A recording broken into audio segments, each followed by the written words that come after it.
High বন্ধুরা, আজকে উপোসের দিনের একটা মজাদার রেসিপি নিয়ে চলে এসেছি, একদম নিরামিষ। তা দেখতেই পাচ্ছেন, আলু সেদ্ধ করে নিয়েছি, গাজর সেদ্ধ করে নিয়েছি, আর আলুর মাথার ওপরে আছে ক্যারি পাতা। এইগুলো তো দিয়েই কিন্তু আজকে রেসিপিটা বানাবো। উপোসের দিন তো সবসময় মিষ্টিই খাওয়া হয়, তার সাথে যদি এরকম একটা রেসিপি থাকে তা মুখ কিন্তু ছেড়েই যাবে।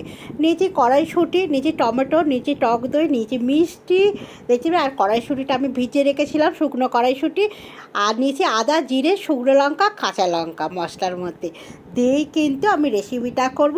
দেখতে থাকুন, অসাধারণ লাগে খেতে, আর দেখলেই কিন্তু লোভ লাগবে। এবার করে নেবো মিক্সিতে, আমি মশলাটা করে নেবো। এই যে হাফ মিক্সি করে নিয়েছি, জিরে, আদা, লঙ্কা, এর মধ্যে এবার টমেটোটাও দিয়ে দেবো, দিয়ে কিন্তু সব কিছুটা একসঙ্গে পিউরি করে নেব।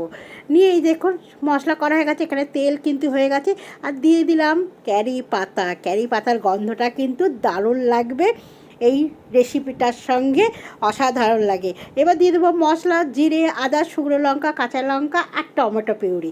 ব্যাস, এটা দিয়েই কিন্তু এবার মশলাটা রেডি করতে হবে। দিয়ে দিয়েছি, এর মধ্যে এবার দিয়ে দেবো আমি হলুদ পরিমাণ মতন।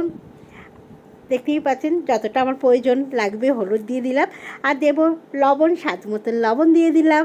লবণ না হলে তো ভালো লাগবে, নাহলে গুণ গাইবে কী করে, তাই না? বড় মশাই, লবণ তো খাওয়াতেই হবে। এবার দিয়ে দিলাম একটু শুকনো লঙ্কা।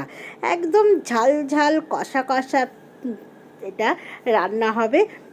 খেয়েই যেন একদম মুখটা ছেড়ে যায়, তাই না? উপোসের দিনে মিষ্টি মিষ্টি খেয়ে কিন্তু সবাই চায় একটু ঝাল ঝাল খেতে।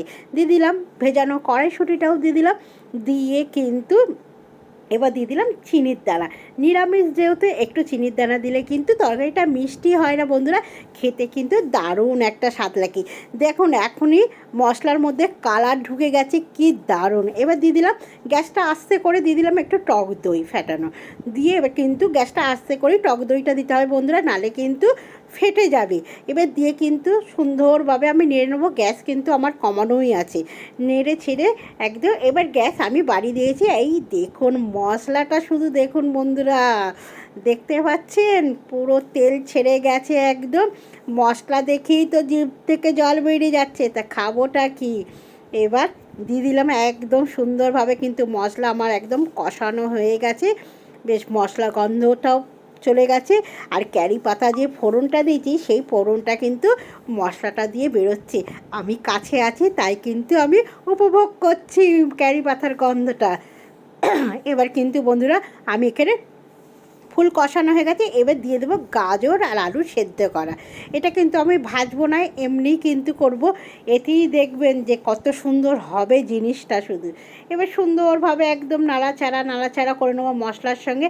আর এই রেসিপিটাতে কিন্তু আমি এক ফোঁটাও জল দেবো না, ওই মশলা যে করেছি টমেটো, টক দই, এই মশলা দিয়েই কিন্তু পুরো কষানো হবে। এক ফোঁটাও জল দেবো না এর মধ্যে, কেন সবই সেদ্ধ করা আছে, আর জল দিলে কিন্তু বেস্বাদ হয়ে যাবে খেতে, তাই জল ঠেকাবো না। এইভাবেই আস্তে আস্তে করে আমি করতে থাকবো। এই দেখুন, দেখতে পাচ্ছেন আলুর দমটা কেমন হয়েছে। গাজর আলুর দমটা দারুণ লাগে, এরকম গাজর দিয়ে একটু আলুর দম করে খাবেন।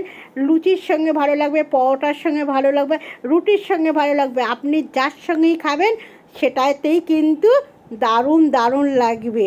একবার বানিয়ে খান, যে দিদিভাই বলছে বলে না বন্ধুরা, আপনারা একবার এইভাবে বানান, দেখবেন দারুণ লাগে। আমার আলুর দমটা কিন্তু পুরো কমপ্লিট হয়ে গেছে, একদম তেল ছেড়ে দিয়েছে, দেখে বুঝতেই পারছেন। এবার কিন্তু আমি আলুর দমটা নামিয়ে রাখবো। আর যদি ছোট্ট খাট্টের মধ্যে আলুর দমের রেসিপিটা যদি আপনাদের ভালো লাগে, তাহলে একটা লাইক, শেয়ার, কমেন্ট করবেন, পাশে থাকবেন বন্ধুরা। শুভ দুপুর।